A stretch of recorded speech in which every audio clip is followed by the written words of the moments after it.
Nakatikim ka na ba ng inasal na talong? Yung iniihaw ba? Ganito ako mag-inasal ng talong. Malambot na yung talong ko. Mukha ko na lang yung nagagalit. Lupaypay. Aray ko.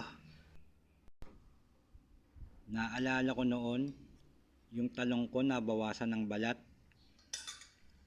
Nangamatis eh. Kung mahilig ka sa talong, siguradong mahilig ka din sa ganito. Dapat daw sa mga mahihilig, sinisilihan. Yung iba nakakatikim ng talong na maalat.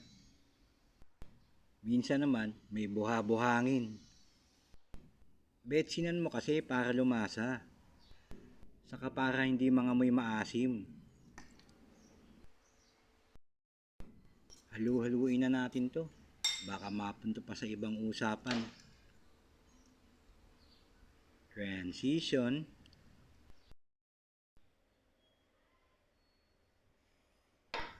Talongganisa.